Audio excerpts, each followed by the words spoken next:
If you want to help Myth Vision Podcast grow, you can join our Patreon. There are different tiers, as well as help out with PayPal. Thank you so much. Don't forget to like, subscribe, share, and comment.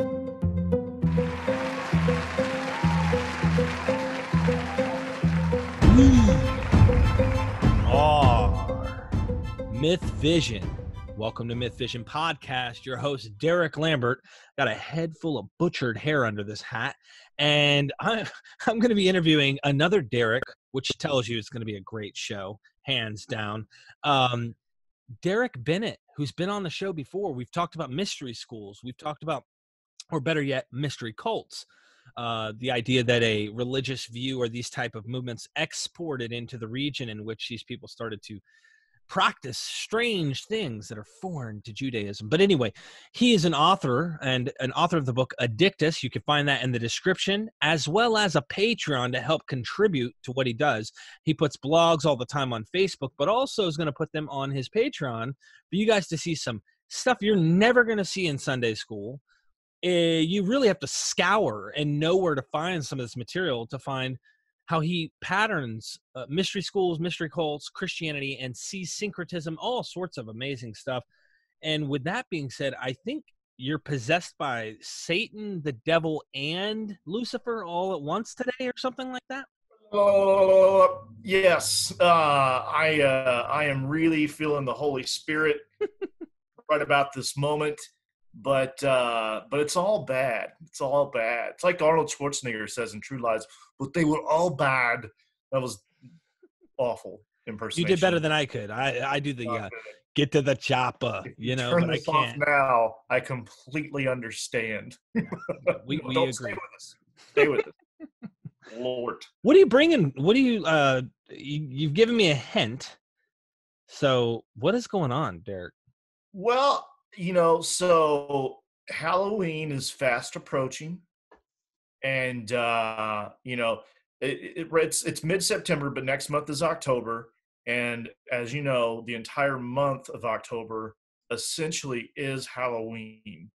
It is, and if you try to dispute that, we're going to have a problem. Yeah, we're looking up your IP address. We're going to hunt you down. Right, right. We're taking you down to Chinatown, and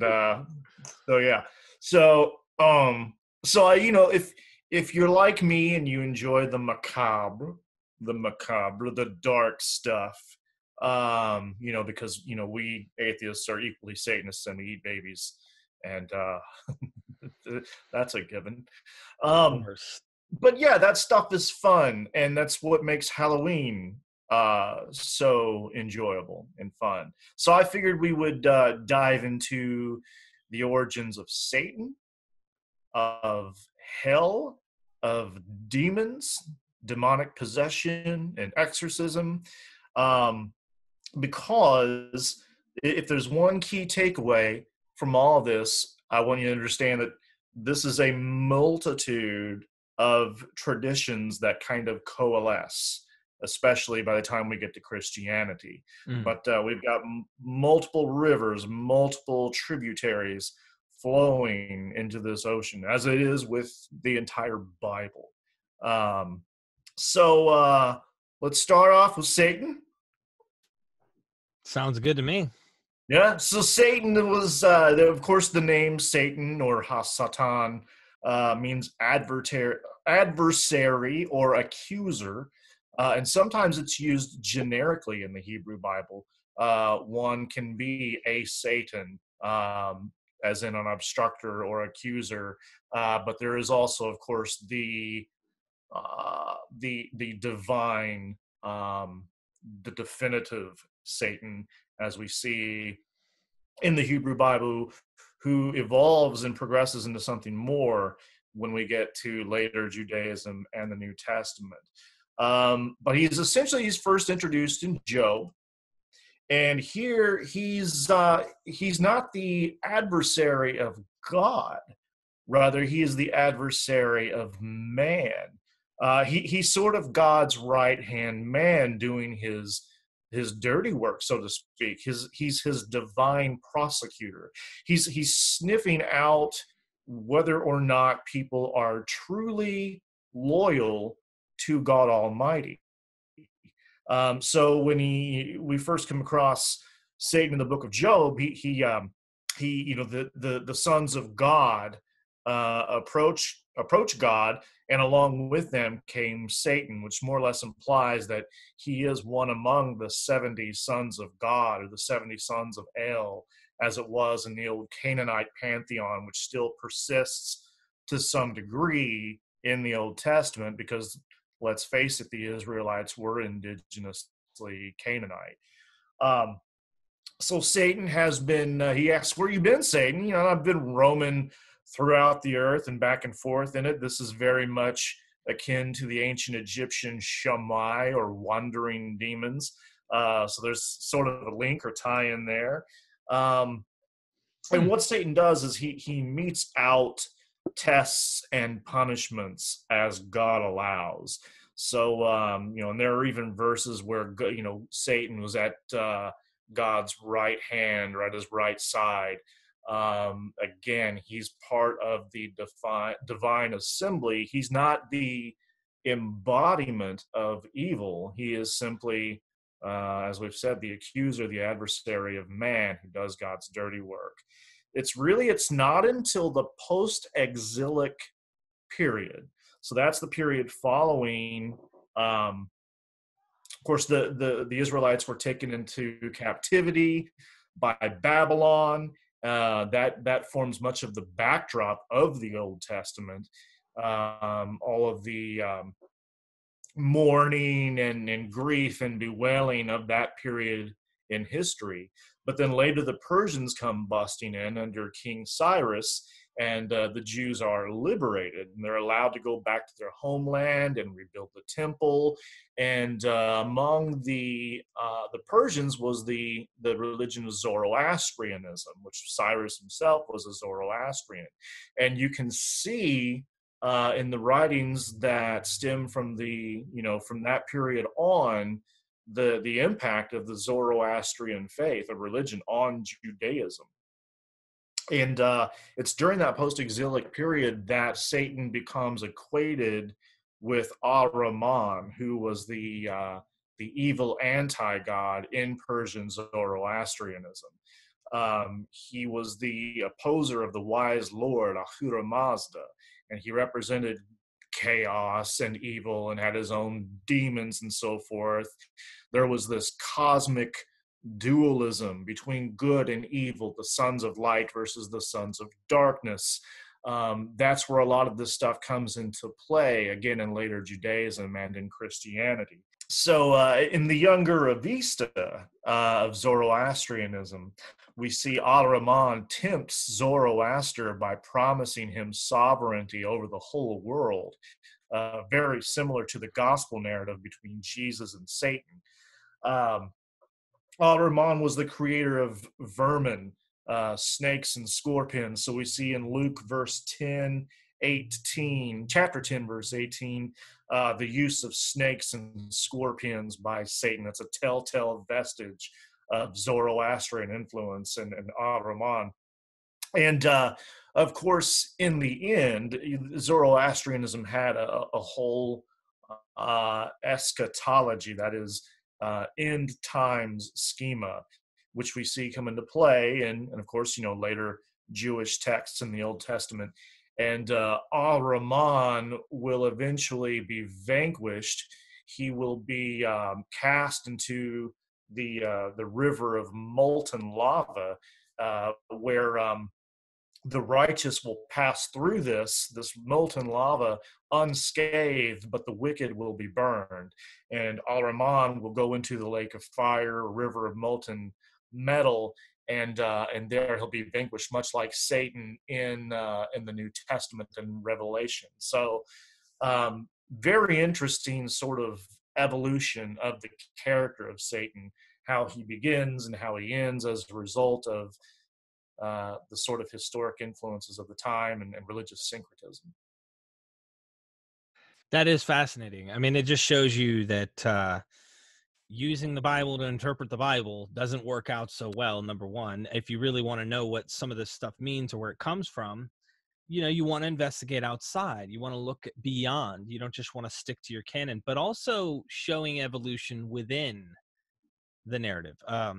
It kind of can, in a sense, put dates to some of these things. You kind of go, well, hold on. The older you go with something, Satan's pit bull of God, he's actually doing God's will, like in a good way. Later on, it's almost like he's fighting, on the bad guy's team. It's really strange. You kind of see implications with that in the divine council as well. It seems like all the sons of God were all good. They were part and parcel of the creation narrative.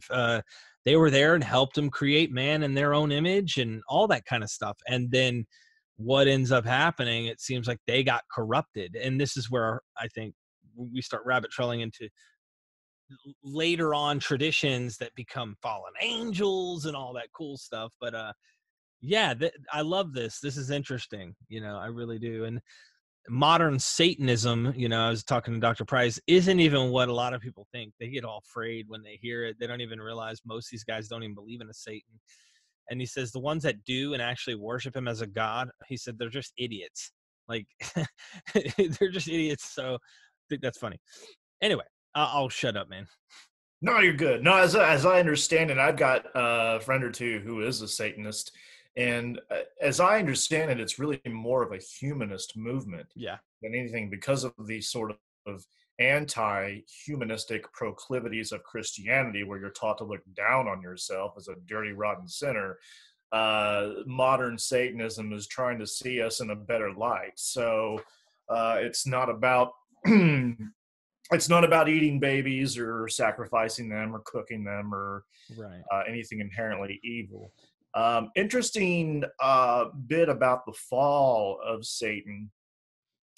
We see the first sort of snippet of that in Isaiah 14, where it's not about Satan, it's about the fall of the king of Babylon, which is made expressly clear in verse 14. Or I think it's Isaiah chapter 14, that is. But even that is framed by the astrological myth of Venus, or Hallel.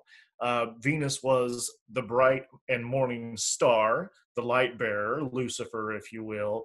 But then the light bearer, Lucifer, is cast down whenever the sun rises. So Venus's, or Hallel's, attempt to usurp the throne of God Almighty, it doesn't work out, because the dominating, glorious and powerful sun rises and Venus is washed away.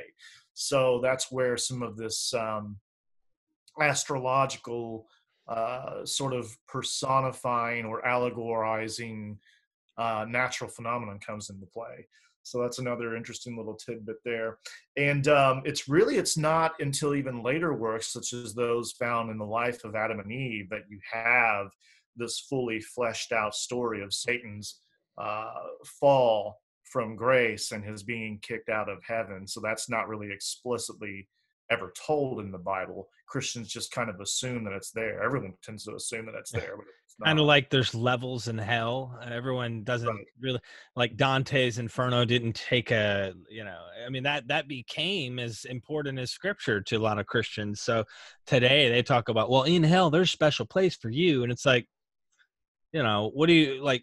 You start getting confused, and it's easy to get confused when you don't know Hades and Gehenna, and you see Tartarus and these terms that are Greek in nature, which aren't just places. They're the names of actual deities. They're gods. And so it's like, what the Hades is cast into the lake of fire?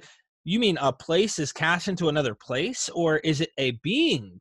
So you start getting into some strange, interesting concepts when you start digging into this stuff. And I, as a Christian, never for a moment thought Hades. I just thought hell, because Hades is hell. We're all like, okay, Hades is hell, and hell is a place, and it's a place where Satan and his pitchfork and his little demons rule, and they stab their little bad guys who didn't call upon the name of Jesus. You evil person, I can't believe you didn't believe in this loving God. He's so much love. And Just being Yes, unconditional love means being burnt for eternity in a lake I'm of just kidding. fire. Right. Oh boy. But you know, it's interesting you bring up Dante. There's this misconception that a lot of these ideas pertaining to hell originated with Dante, and that's not really so, because Dante himself seems to be pulling from a whole body of ancient literature and ideas that preceded even him. That's what I was going Right. to get into next. We're discussing hell. Um, Ancient Egypt. It's amazing how many of these ideas we see already in ancient Egyptian religion. Of course, you had judgment before the throne of Osiris and the tribunal of 42 judges. Your heart was weighed on a scale against the feather of Mot, or truth and right living. And if your heart was too heavy, too burdened with sin, it was cast into the jaws of this vile crocodile-headed creature, Ammit, and then your body was cast into this lake of fire. Already we see the lake of fire in ancient Egyptian texts. There are even little pictograms of these fiery lakes. Wow. Long before Revelation was written. And another theological point of interest is the idea of the second death. Already you had this idea of being tossed into the lake of fire and suffering the second and final death. Again, we see this idea replayed in the book of Revelation. Thoth, the god Thoth, recorded, he was the scribal god who recorded the results of what went down with this weighing of the heart. So it's almost like an interesting parallel with the book of life, again, as seen in Revelation. The damned were hacked into pieces and tortured by fiery demons and ultimately annihilated. So they didn't suffer eternally, rather they were annihilated. Again, you see that link in the book of Revelation, where it's not so much about eternal torment, but about ultimately being annihilated once cast into the lake of fire. The tale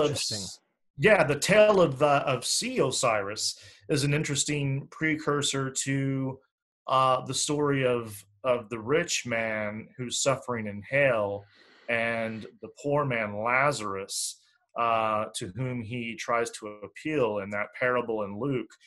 We've already got in the tale of Sea Osiris among the Egyptians the idea of a rich man suffering while a poor man is rewarded for his good deeds. It's amazing how much of the stuff you find already in these ancient Egyptian texts. So let me ask you this in light of this, because we have some very intelligent people that we've communicated with that would disagree probably to some extent with this. Let's use, for example, he's a good friend of mine. He really is, Christopher Hansen.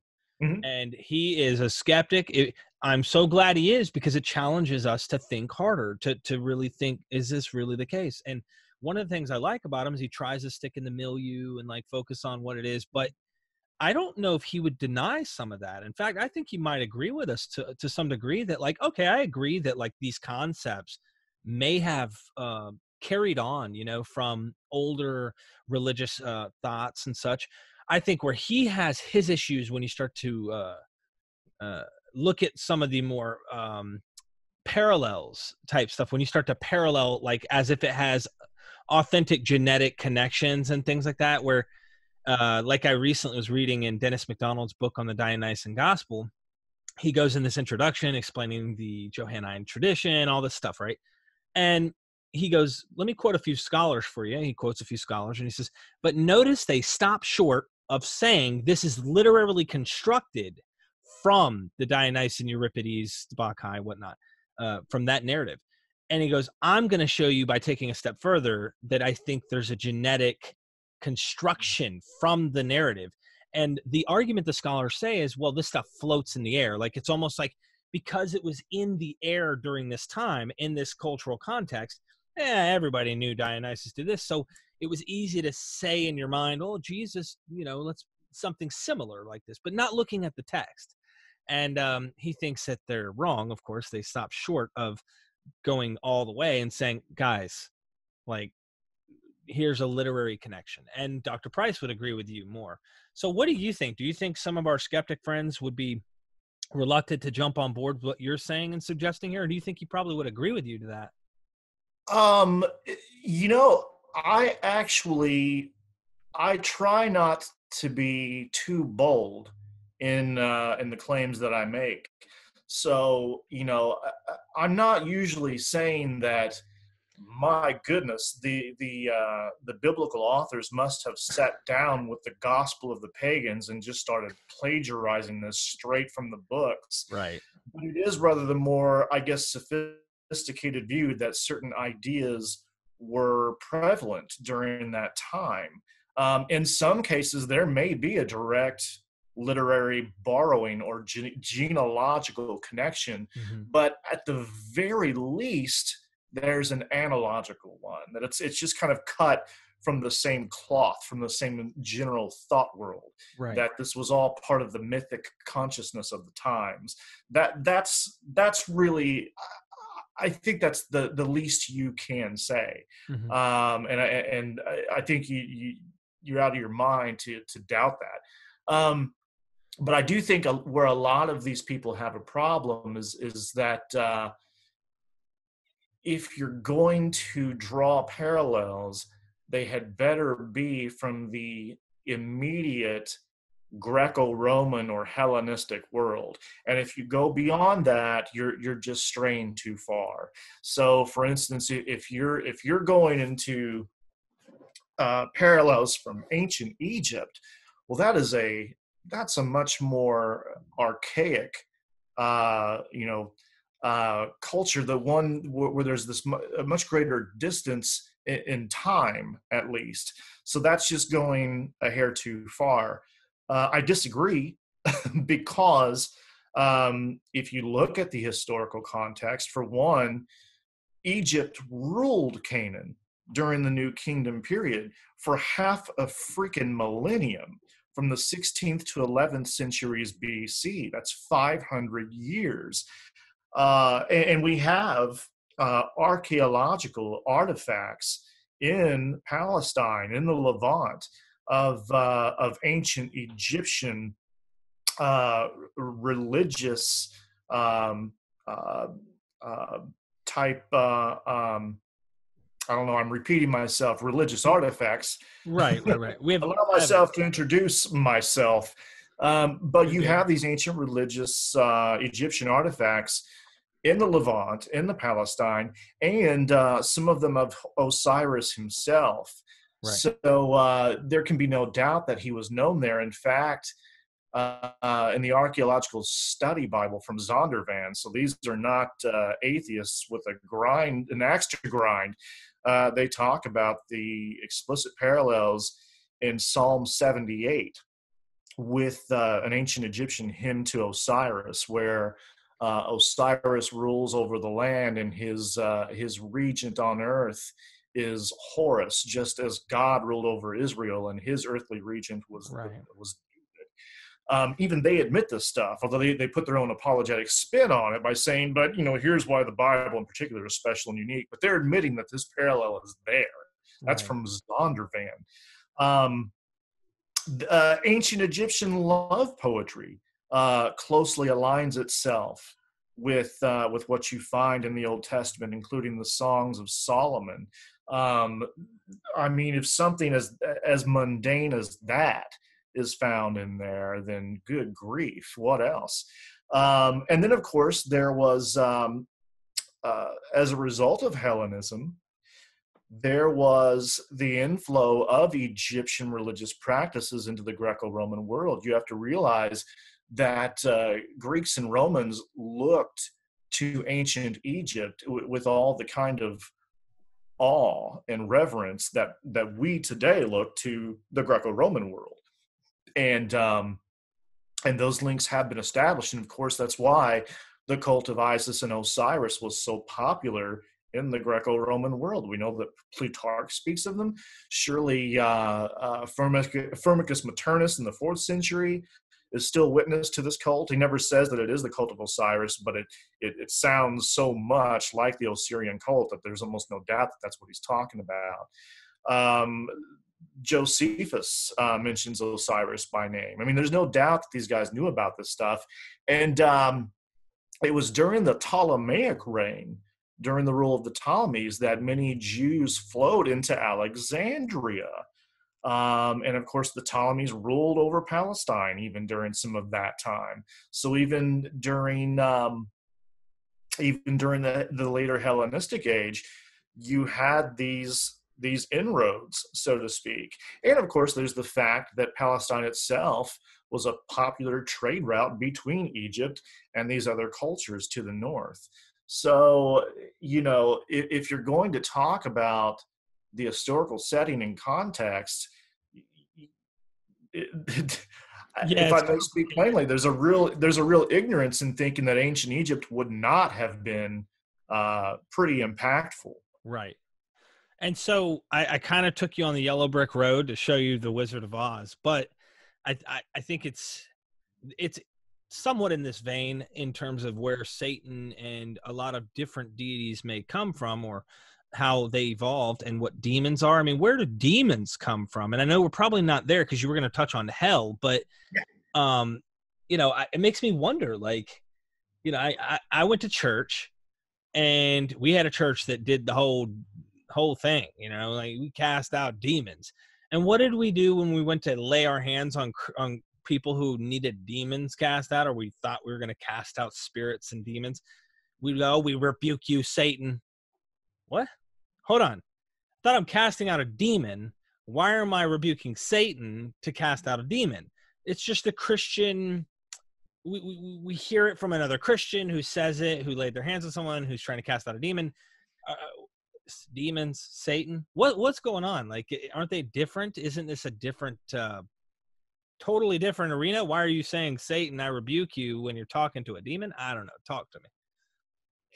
Well, yeah, it's as I mentioned, Satan, even in Job, he's depicted as wandering throughout the earth and back and forth through it. So that sounds a whole lot like the type of wandering demon concept in ancient Egypt. So in some sense, he's like a demon, but then the lines between angels and demons were kind of blurred back then. So why don't we let's skip ahead to demons. Let's skip ahead. We'll come back to hell. Skip ahead to demons. Highway to hell, baby. So demons were regarded as a source of plague and disease and mental illness in the ancient world, naturally, because we didn't yet have a scientific understanding of this stuff. So naturally, you were going to regard it as the work of evil, unknown forces. And one of the earliest, which I find fascinating, was the Mesopotamian Lamashtu. So Lamashtu was this lion-headed goddess who fed on the blood of infants. She was responsible for miscarriages and crib deaths. So the first lullabies, the original lullabies, were sung to quiet babies so that Lamashtu would not be made aware of their presence. Hush, little baby, don't say a word. That's what the first lullabies were all about. They didn't want Lamashtu to come and get you. And there's this interesting link between Yahweh and the destroyer in Exodus 12, where the destroyer comes in and, all the homes that don't have the blood of the lamb painted on the door sneaks in and snatches the life from these firstborn children. There's an interesting sort of parallel there with Lamashtu. And then in Hosea 9,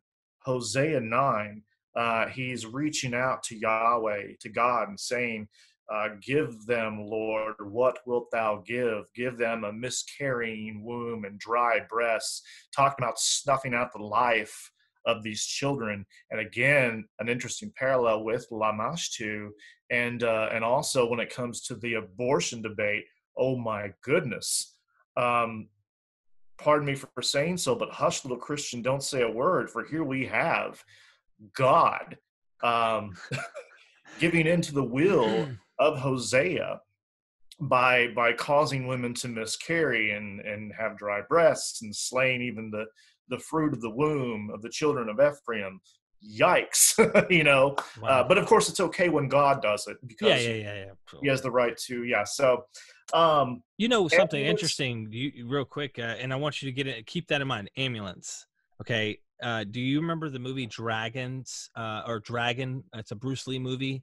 It's like I think his son acted in it. I'm not sure about that, but it takes you into kind of like his story and when he was born as a little kid, and his dad, and somewhere over there in Japan, I believe it is, might be in China, I can't remember, but they have these little lamp light type things they put at the windowsill, or maybe it's not lights, maybe they're these little, like, they almost look like trays you'd put your cup on, and they have symbols on them, and it's supposed to ward off demons from coming after your children.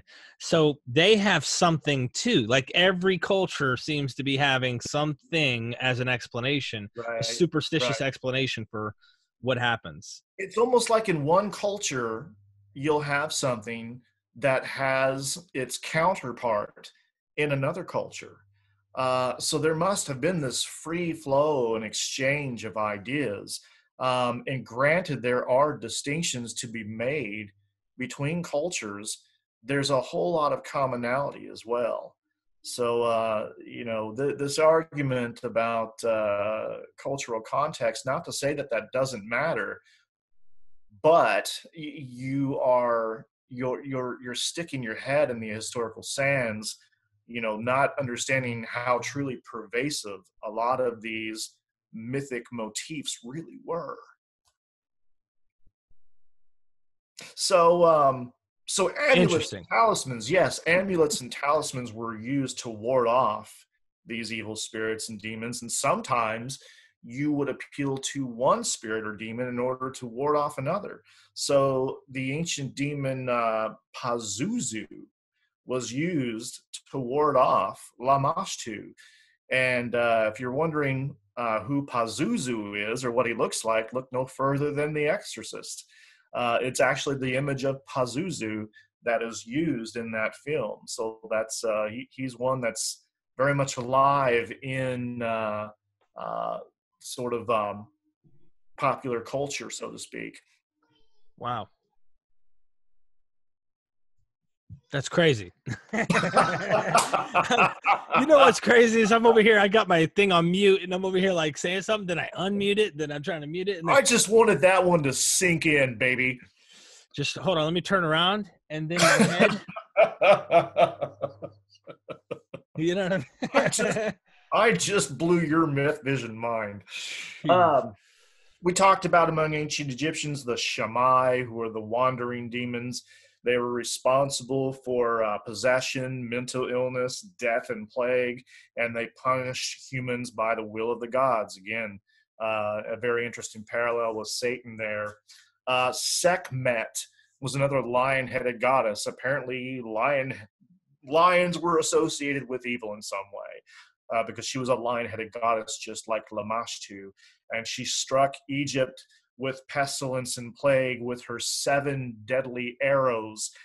So there's kind of an interesting link there with the deadly plagues of the Exodus and the 7 deadly plagues in Revelation. There's a great article on JSTOR about how when it came to the Exodus and the plagues that were afflicted upon the Egyptians, they were probably drawing upon the Egyptians' own religious themes and the goddess Sekhmet in order to make that portrayal. Again, the links with Egyptian religiosity are almost deniable if you really look deeply into this stuff. Among the Persian Zoroastrians who we spoke about earlier, there were the Devas. The Devas, perhaps the etymological origin of devils. I don't know that for a fact, but it does. I came across that somewhere, and it seems to have some plausibility. But the Devas were sent by Ahriman to oppose the angels of the wise Lord Ahura Mazda. They tormented souls in the afterlife in horrific ways. horrific ways. And they were oftentimes associated with specific sins, such as anger, sloth, envy, greed, lust. Again, we see these ideas well before Dante. He did not, he may have put his own creative spin on this stuff, but these ideas were alive and well, even well before him. Exorcisms were performed via purification rites and so on and so forth. And then in classical Greece, you had the daemons.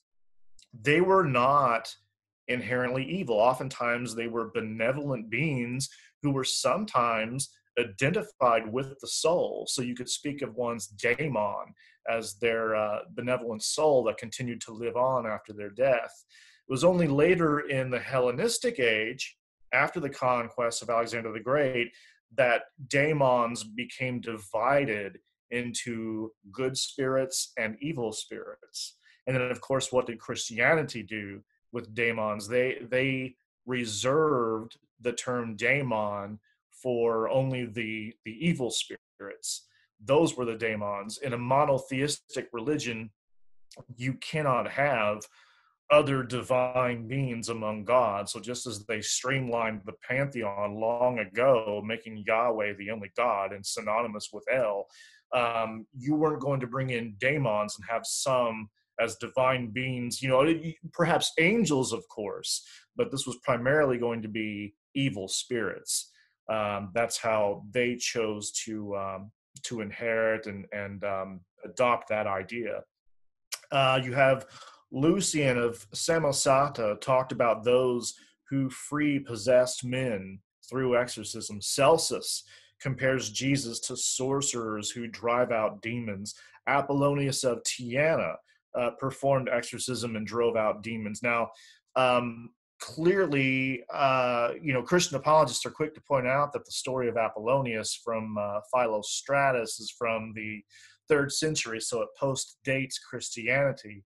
But the idea of exorcising demons and evil spirits goes back well before then. Even in an ancient Egyptian text, it talks about a priest who exorcises a demon from a woman via the god Khonsu. So this is a very ancient, archaic idea. It goes well back before Jesus or Apollonius. There's no need to say that Philostratus is necessarily swiping this stuff from Christianity. They both just stem from that same pool of ideas, the same kind of mythic archetypes that were prevalent from that day and age. That makes sense. And the daemons that you're talking about, from what I understand, some of these scholars I'm reading right now, like Dr. Paula Fredrickson, who has Paul the Pagan's Apostle, and others in her vein, are saying Paul is fighting not only flesh and blood, but not flesh and blood, according to them. Now, this is their opinion. Of course, mythicists would go more on the spiritual side, but that he's fighting daemons. Like he's getting attacked by these other gods, these lowercase g gods, these other powerful beings. And according to this scholar, there was no authentic monotheism yet. Like it was more henotheistic, so to speak. There were other gods, but their God's the one true one, or at least most Judaism probably had this idea. She says that Paul is ensuring his Gentile audience, look, come to the true God, my God, because it's going to defeat all these other gods. You'll be protected. You don't have to worry. These other daemons, which they're arguing are other gods. So it's really interesting. It makes you think, so he's the God who's going to conquer and defeat all the other gods. Other daemons. But technically, the correct term would be monolatry, because they reserved worship for one God, even though they recognized that there were other gods and divine beings, so to speak. But their devotion and loyalty was only to the one true God. Either they're phantoms, or if they do exist, they are subordinate and they are not up to par with God Almighty. I hear you just fine. Other gods before me. Yes, that's true. That is true. So we had spoken, we had touched on hell a little bit. I talked about the ancient Egyptian traditions, the lake of fire, the second death, all of which uh, most certainly ties in to the book of Revelation. And that, by the way, if you see these things persisting all the way into Revelation, then how can you say that the soteriology or salvation schema that was prevalent in the cult of Osiris could not have been influential in Christian theology of the New Testament? I mean, if these ideas are extending that far into the Christian canon, it's bogus to try and say that they could not have played a part in Christian salvation theology. The death and resurrection of Christ having eerie similarities to the implications of Osiris's death and resurrection, and how that spelled out or essentially conferred immortality upon his devotees, that they could die and rise that he had. Um, so yeah, so there's that. But when it coming back to hell, the Persian Zoroastrians had Duzak, and this was a dark pit of foul stench. Wicked forces were forced to feed upon putrid things for 1,000 years as they awaited the resurrection. They ate their own excrement, the corpses, blood, and brains. Their own children, they were forced to eat their own children. They were lacerated and decapitated, cooked in ovens and cauldrons. So you just had this whole slew of horrific ideas that are found again in Zoroastrianism, and well before you ever get to this kind of stuff in Dante. The river of molten metal, which would annihilate the wicked but not the righteous. We talked about that, touched on that. Among the Greeks, you had, as you were talking about, Hades, which was just sort of this general underworld of the dead that was akin to like the Babylonian Arlu and the Hebrew Sheol, and of course in the Old Testament with Sheol, that was a destination of both the righteous and the wicked. Didn't matter what your deeds were, or what kind of life you lived, or what you believed. Everyone went to Sheol, as it's spelled out in Ecclesiastes chapter 9, verses 2 through 6. But then you had the sub-region within Hades, which was Tartarus.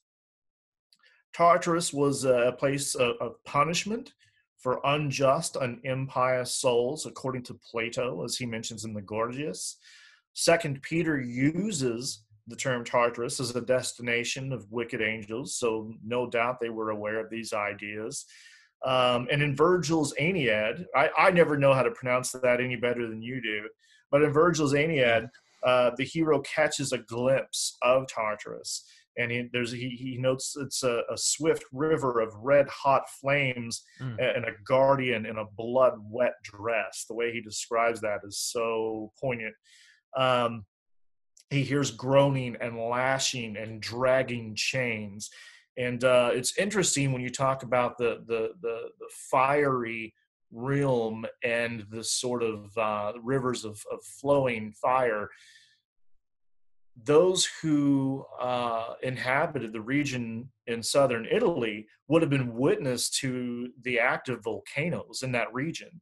So when they see this stuff spewing forth from underground, they must have imagined this is what the underworld is like. So that's where a lot of these ideas come from. Even Yahweh has the characteristics of a volcano god, precisely because the Shazu Yahweh, or those in that region, would have noticed these active volcanoes. And the way that Yahweh is described in the Exodus, the mountain quaking Other verses talking about the mountains melting like wax, the thunder and lightning that accompanied the billowing smoke. It's known as a dirty storm, where you have thunder and lightning accompanying the activity of a volcano. So you see those personifications of natural phenomena, even attached to the Old Testament God himself. We talked about Sheol in the Old Testament. Hell is brought to the forefront, of course, in the New Testament, especially in the more Jewish-oriented works like Matthew and Revelation. A lot of these ideas are tied to Gehenna, which was the valley of the sons of Hinnom, where children were supposedly sacrificially burned to the god Molech. That was at least the belief attached to Gehenna.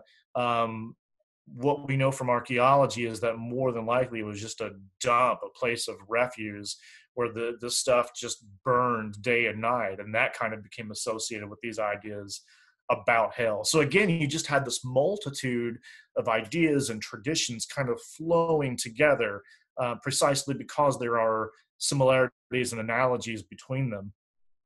In the apocalypses of Peter and in Paul, these apocryphal works, people are punished according to their deeds. Again, like in Revelation. And that's an interesting little caveat there, in that so many Christians think that it's all about faith, that your deeds, it's not about works, but you have, of course, for Paul, that's the case, but you have other verses, including in Revelation, where it all does come down. You were judged according to your deeds. Again, it matters, depends on which New Testament author you're appealing to, which scripture and verse you're talking about, because they don't all agree, obviously. In the apocalypses of Peter and Paul, blasphemers are hanged by their tongue, adulterers are hung by their feet with their heads mired in the ground, murderers are thrown into a pit where creeping things torment them day and night. Creditors have to stand up to their knees in foul matter and blood. So you have all of these just very macabre ideas that you find, and even more so in the apocryphal works, which undoubtedly stem from earlier notions like in ancient Egypt and ancient Persia. I think this is an interesting topic that you're discussing. It just goes to show the imagination of humanity in general, to warn the current state of affairs in this life of anyone from acting a certain way. It's like, here's a great control mechanism, but not only a control mechanism. I know so many people go, oh, this is just a control mechanism. No. This is also a way to psych someone out to believing they're going to get justification. Oh, well, he raped and killed my daughter, and I hope one day, well, don't worry, we have a place for him. Well, he'll be castrated twice a day for 6,000 years while eating from the carcasses of rotten, oh, that sounds like it's justification. Cool. He's going to be sucking one day. It's like, for the bad people who got away with bad in this life, they're coming up with a way to make sure they get what's coming to them. And for the good people who have bad happen to them in this life, don't worry. We got a good way where you're going to get good coming to you when you die. It's like, so there's more than one thing. I don't think it's just control, even though it's easily manipulated and used to control people. I do think there's some way of creating satisfaction to someone's mind who didn't get what they were hoping for, or watch these horrible people just skate through life like nothing happened, enjoying their life and destroying other people's. So it's kind of that, I think. Wouldn't you agree? Absolutely. And it's interesting you bring that up, because, the idea of hell and, of course, of heaven was all sort of in response to the kind of injustice that pervaded the world then and still does today. In the book of Job, and you see other theodicies from that period that have very similar themes. Job is not the only theodicy that we find in the ancient world, which is a theodicy is it's a way of trying to distill the problem of evil and explain why injustice persists, especially in the face of an all-powerful and loving God. Job was an ancient theodicy, and there were others. And injustice was a big part of the problem. And what is God's answer to Job? My ways are higher than yours. You're simply not meant to understand. And he's never given a really fully fleshed, sufficient answer other than just, hey, it's just the way it is, and you don't question the big dog upstairs. In Job 41, God brags about being able to actually wrestle the dragon Leviathan, Right? Subdue him. Can you do that, Job? No, I can. So shut the up. Yeah, that's what I was gonna say. Like his answer. It was, of course, who are you, oh man, to answer back to God? Paul seems to have been convinced of this type of mentality for the injustices of the world. Yeah. And you're absolutely right. His answer is almost like whoever the author is trying to explain Job, I feel like in the times back then, it was almost like a sophisticated scientific explanation. Did you send the snowflakes from the north? Do you feed the eagles that cry for their babies? Like all these like things where you as a human who don't know scientifically how nature could, work the way we do today are going to be dumbfounded. Like, yeah, God's simultaneously multitasking everything. This God's way beyond, like he tries to use a scientific kind of natural nature explanation to kind of like act like he's so intelligent beyond that he is blowing the mind of the person reading. And I bet it would work in the ancient world, but not, obviously not today. Yeah, and what's interesting too is that God or Yahweh in the Bible, in the Old Testament, he fits the psychological profile of a despotic king. So that's kind of the voice that we're hearing. This is this is an authoritarian, despotic king who's saying, look, peasant, you don't get to question my ways. I rule, and that's all that matters, and it's final. Simple as that. That's exactly right.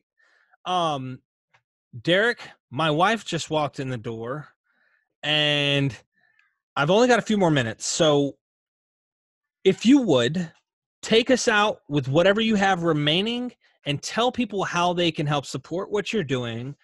You're full of information. And I mean, if I have a question about something, I can always hit you up. And you have so much on this topic, especially like synchronistic ideas and like looking, it's really beautiful seeing how culture utilizes these same myth type themes that are based in nature, agricultural stuff, human, experience, all these types of things. And I love that about you.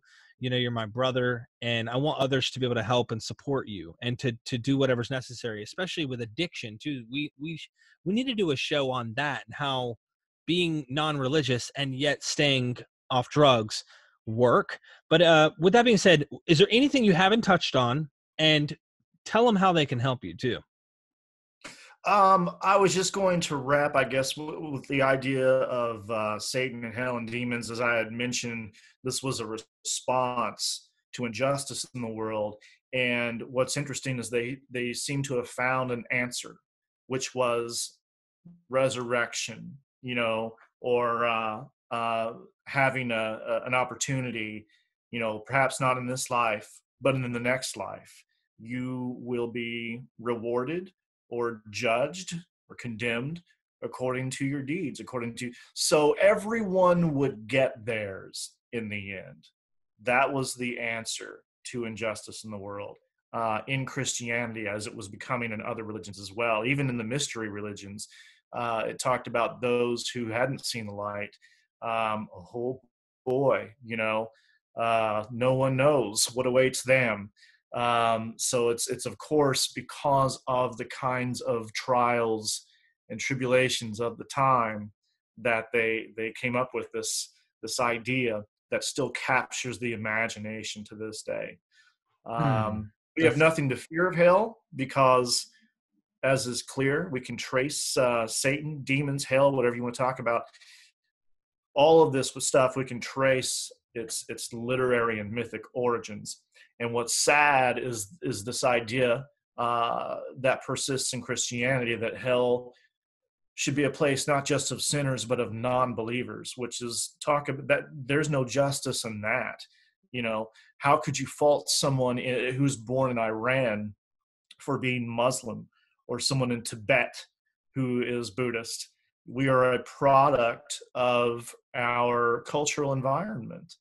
And, you know, what kind of God could eternally consign anyone to eternal torture for simply not believing the right thing? That's not grace. well said. And fortunately, you know, we have nothing to fear of hell. That's the good news. It's a myth, but one that still, as I said, captures the imagination to this day. If you want to support my work, of course, you can find me on social media, on Facebook, Derek Bennett, Derreck,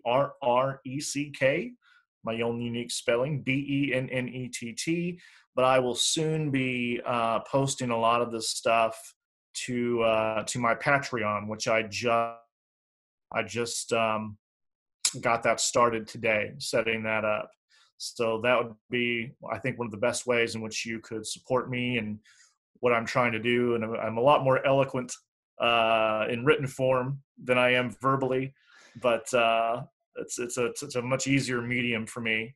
But yeah, please do find me on Facebook, find me on Patreon, and I would love and welcome your support.